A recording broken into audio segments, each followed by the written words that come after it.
నమస్తే, welcome to Suman TV. నేను మీ anchor Usha. So 12 రాశులకు సంబంధించి ఆగస్టు మాసం ఏదైతే ఉందో అడుగుతూ ఉంటుంటారు ప్రతి ఒక్కరు. మా రాశి వారికి ఏ విధంగా ఉండబోతుంది, ప్రత్యేకించి ఏ ఏ జాగ్రత్తలు వహించాలి, ఎటువంటి జాగ్రత్తలు తీసుకుంటే మంచిది అని, మరి 12 రాశులకు సంబంధించి ఏ విధంగా ఉండబోతుంది ఏంటి అన్న విషయాల గురించి సురేష్ గారిని అడిగి తెలుసుకుందాం.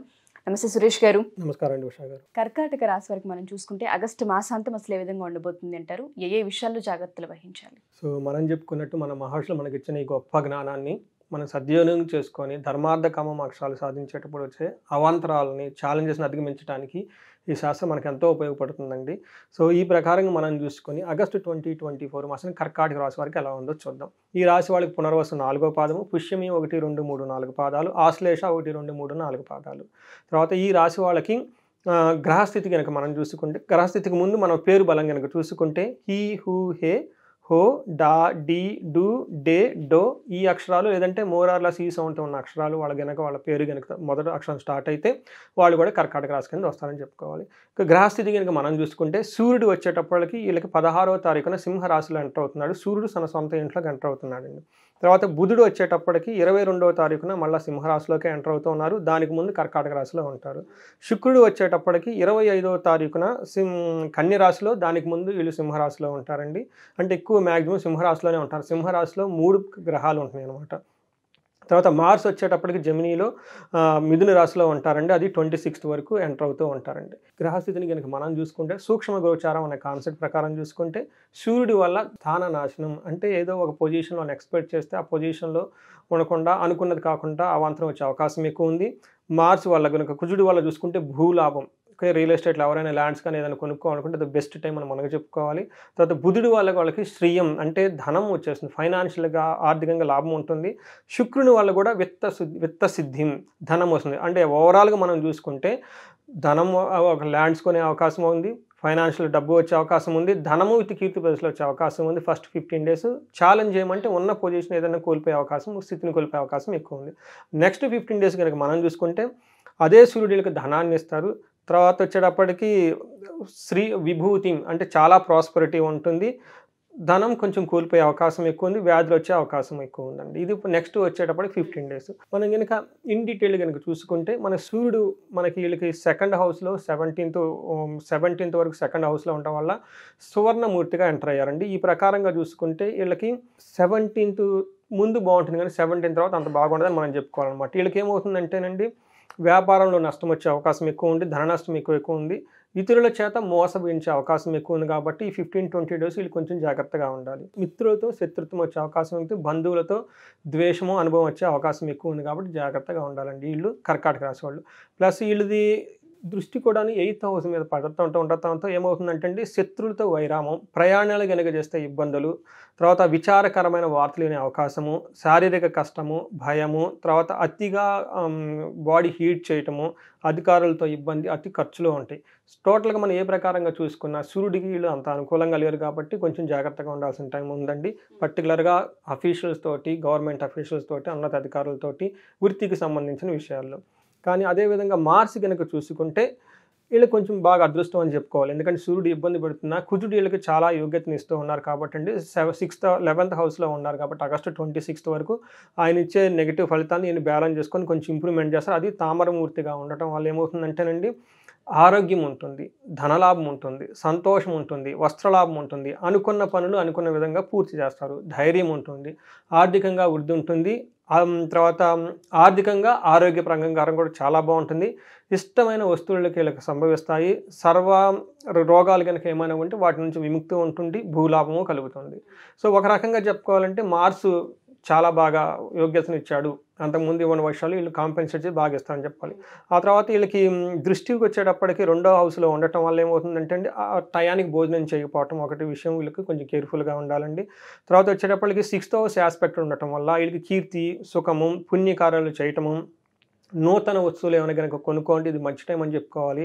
ఆ తర్వాత ఏదైనా కనుక ఎక్కడైనా వివాదాస్పదాలు ఉన్నా కానీ వాటిని వెంటనే వీటిని కంట్రోల్ చేసి వాటిని అణిచివేసే అవకాశం, సామర్థ్యత వీళ్ళకి ఉంటుంది. అన్ని విధాలు అనుకూలంగా ఉంటాయి, పనులన్నీ బాగుంటాయి. ఒక రకంగా చెప్పాలంటే మార్స్ వీళ్ళకి చాలా మంచి యోగ్యతను ఇస్తున్నాడని చెప్పుకోవాలండి మనం. తర్వాత శుక్రుడు మనకి వచ్చేటప్పటికి ఏ విధంగా ఉంటుంది, శుక్రుడు అగైన్ చాలా మంచి చేస్తూ ఉన్నాడండి. ఆరోగ్యాన్ని ఇస్తాడు, స్త్రీలతో ఆనందంగా గడుపుతారు. ఇంట్లో లేడీస్ ఎవరున్నా కానీ చక్కగా వాళ్ళందరితో కలివిడిగా కలిసేసి దేవస్థానాలకు వెళ్ళటం, బయటకు వెళ్ళటం, షాపింగ్లు చేయటం ఇవన్నీ చేస్తూ ఉంటారు. తర్వాత ఇప్పుడు వచ్చేసి శ్రావణ మాసం కాబట్టి ఇది ఇంకా యోగ్యత వాళ్ళకి ఇస్తుంది. ఈ టైంలో వాళ్ళకి అనుకూలంగా గ్రహస్థితి అనుకూలంగా ఉండటం ఇంకా అది ఒక మంచి యోగం అని మనం చెప్పుకోవాలి. బహుమతులు పొందటం, కుటుంబంలో వృద్ధి ఉండటం, సుఖాలు, ధనలాభము ఇవన్నీ శుక్రుడు వాళ్ళకి ఆగస్టు 25th వరకు ఇస్తున్నారండి. అది కూడాను శుక్రుడు వీళ్ళకి చాలా యోగిస్తున్నారు, అంటే సువర్ణమూర్తిగా ఉన్నాడండి. బెస్ట్ రిజల్ట్ వాళ్ళకి ఇస్తున్నారని చెప్పుకోవాలన్నమాట.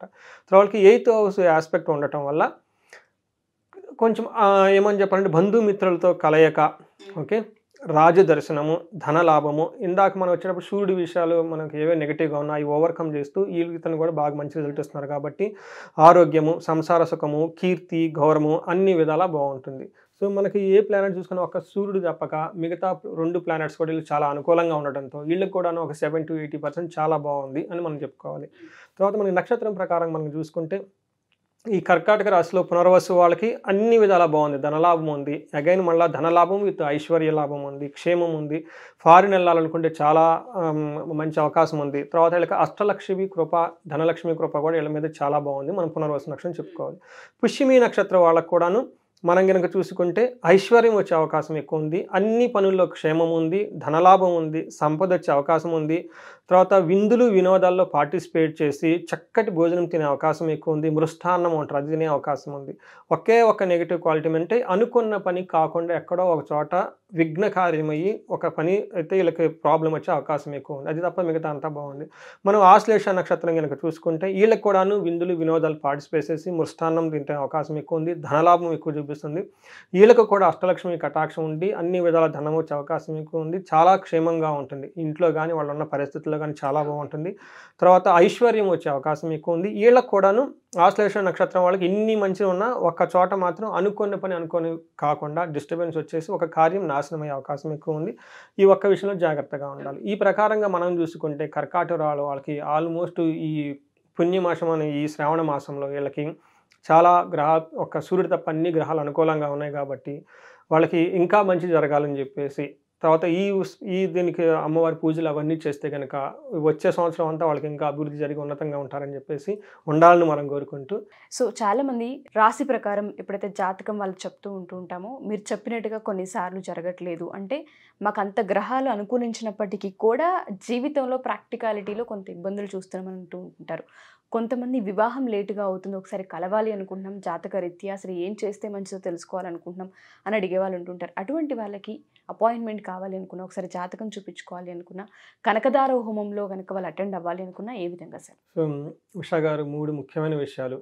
ఒకటి, మన మహర్షులు ఇచ్చిన ఈ జ్ఞానాన్ని అందరికీ చేరాలి, ప్రతి ఇంట్లో ఒక వేదిక ఆస్ట్రాలజర్ ఉండాలనే ఉద్దేశంతో ఒక కోర్స్ పెట్టామన్నమాట. మోస్ట్ ఆథెంటిక్గా కోర్స్, అది చాలా సింపుల్గా జ్యోతిషాస్త్రం నేర్చుకునేది. రెండోది, మీరు చెప్పినట్టు జాతకంలో దోషాలు ఉంటాయి, ఉండి ఇబ్బందులు పడితే ఓకే, నో ప్రాబ్లం. కొంతమంది జాతకం బాగుండి ఇబ్బందులు పడుతూ ఉంటారు, అలాంటి వాళ్ళు ఎక్కడో ఏదో ప్రాబ్లం జరిగి ఉంటుంది. మనకి జ్యోతిష శాస్త్రం ప్రకారం, ఓకే, వేదాల ప్రకారం వాళ్ళకి మంత్రశాస్త్ర ప్రకారం మనకి గైడెన్స్ ఇచ్చేయచ్చు. సో దట్ ఏంటంటే బాధలు పడకుండా జీవితాన్ని హ్యాపీగా నడుపుతారు. మూడోది, మీరు చెప్పినట్టు ముఖ్యంగా ఈ రోజుల్లో ఎవరి నోట చూసుకున్నా కానీ ధనము. అలానే ధనం సంపాదించడమే అదృష్టం అండి. ఓకే, మన మహర్షులు ఇచ్చింది ఏంటంటే ఆయుష్ ఉండాలి, ఆరోగ్యం ఉండాలి, తర్వాత ధనం ఉండాలి. ధనం సంపాదించకపోతే ఇంక నువ్వేం చేస్తావు, సంసారాన్ని నిలబడుకుంటావు, బిల్లు అసలు ఎలా లైఫ్ అవుతుందండి. తర్వాత మనకి గృహస్థ ధర్మంగా ఉన్నప్పుడు, గృహస్థ ధర్మాన్ని పాటించినప్పుడు గృహస్థులకి చాలా రెస్పాన్సిబిలిటీ ఉంటుంది. పిల్లలు ఉంటారు, పెద్దవాళ్ళు ఉంటారు, సన్యాసులు ఉంటారు, సంసారాలు ఉంటారు, గుళ్ళు ఉంటాయి, ఇవన్నిటిని తీసుకోవాల్సిన బాధ్యత సంసారిదండి. వాళ్ళకి ధనం చాలా ఇంపార్టెంట్. ఎవరైనా గనక ధనానికి ఎలాంటి ఇబ్బంది పడుతుందో కానీ మన గనక కన్సల్ట్ అయితే ఈ కనకదార అన్న ఈ ప్రోగ్రామ్ ద్వారా వాళ్ళు మొత్తం డయాగ్నోస్ చేసి అసలు ఏం ప్రాబ్లం ఎందుకు వస్తుంది చేసి మనకి పరిహారాలు చేసి వాళ్ళకి 3 to 6 monthsలో ఆగిపోయిన ధన ప్రవాహాన్ని మొత్తం మళ్ళీ వెనక్కి తీసుకొని రావచ్చు. ఎక్కడైనా లాక్ అయ్యేంటి విషయాలు మనకు గైడెన్స్ ఇస్తే వాళ్ళకి వెంటనే వచ్చేస్తాయి. మనం చాలామంది చూపించుకొని ఎంతమంది మెసేజ్లు పెడుతున్నారు, చాలా ఫీడ్బ్యాక్ కూడా వస్తుంది. సో ఈ అవకాశాన్ని సద్వినియోగం తెలుసుకోవాలండి. మన మహర్షులు ఇచ్చిన జ్ఞానాన్ని, మంత్రస్థానం ఇచ్చిన జ్ఞానం, వేదాలు ఇచ్చిన వాటిని తెలుసుకొని ఆథెంటిక్ పీపుల్ ద్వారా చేసుకుంటే బాగుంటుంది. తప్పకుండా sir. Thank you sir, thank you so much. So ఎవరైనా సరే సురేష్ గారిని కనుక జాతక రీత్యా ఒకవేళ కలవాలి అనుకున్నా, మీ జాతకాన్ని చూపించుకోవాలి అనుకున్నా, దాంతోపాటు ఆర్థిక ఇబ్బందులతో ఎవరైతే సతమతమవుతూ ఉన్నారో వాళ్ళందరూ దాని నుంచి బయటపడాలనుకుంటే కనకదార హోమం చాలా పెద్ద ఇంపాక్ట్ని క్రియేట్ చేస్తూ ఉంటుంది మీ జీవితాల్లో. సో హోమానికి సంబంధించిన డీటెయిల్స్ తెలుసుకోవాలి అనుకున్నా కింద స్క్రోల్ అవుతున్న కాంటాక్ట్ నెంబర్ని కాంటాక్ట్ చేస్తే సురేష్ గారి మీకు పూర్తి వివరాలు అందిస్తారు. Thank you.